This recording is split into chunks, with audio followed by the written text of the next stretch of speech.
ایک دور دراز گاؤں میں منظور نامی ایک غریب کسان دن رات کھیتوں میں محنت کرتا تھا۔ سادہ لباس، مٹی کے گھر اور صاف دل کے ساتھ وہ اپنی ماں کے ساتھ خوش و خرم زندگی گزار رہا تھا۔ دوسر طرف شہر میں حاجی بشیر ایک بڑا تاجر تھا۔ مہنگے کپڑے، قیمتی گاڑیاں اور غرور بھری باتیں اس کی پہچان تھیں۔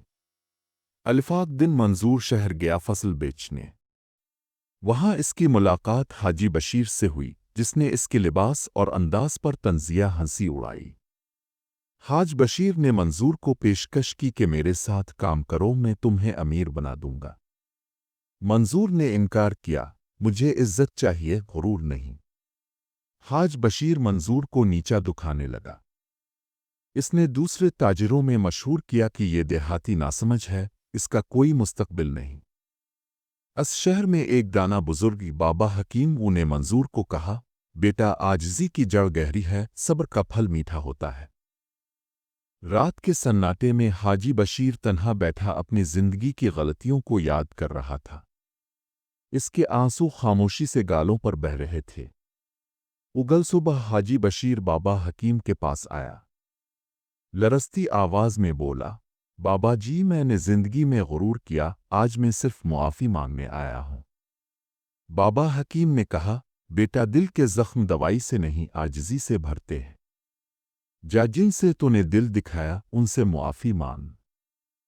جب حاجی بشیر نے منظور سے معافی مانگی، منظور نے کہا، میری ماں کہتی تھی کہ جس دل میں غرور ختم ہو جائے وہ دل سونا بن جاتا ہے۔ منظور نے حاجی بشیر کو اپنے ساتھ کاروبار میں شریک کر لیا، مگر شرط رکھی کہ سچائی اور عاجزی اولین اصول ہوں گے۔ منظور کی ماں نے بیٹے سے کہا، بیٹا، انسان دولت سے بڑا نہیں بنتا، وہ بڑا بنتا ہے جب دوسروں کو معاف کر دے۔ اب حاجی بشیر شہر میں حاجی بشیر نہیں، بابا بشیر کہلایا جانے لگا، عاجزی، درویشی اور سادگی کا نمونہ۔ چند مہینے بعد بابا حکیم کا انتقال ہو گیا۔ گاؤں کے سب لوگ ان کے جنازے میں شریک ہوئے۔ ان کا پیغام تھا، غرور تو پتنگ کی ڈور کی طرح ہوتا ہے، جتنا کھینچو گے اتنا ٹوٹنے کا خطرہ بڑھتا ہے۔ منظور نے بابا کی نصیحتوں کو ایک کتاب میں لکھنا شروع کیا، درختوں کی چھاؤں کے نام سے۔ ہر باب میں عاجزی، صبر اور سچائی کا پیغام تھا۔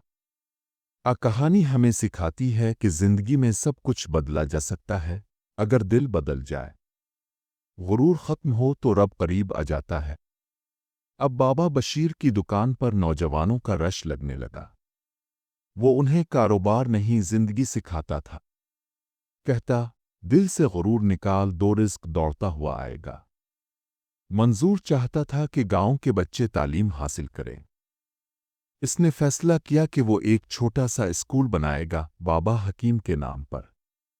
چند مہینوں میں یہ بابا حکیم اسکول بن گیا۔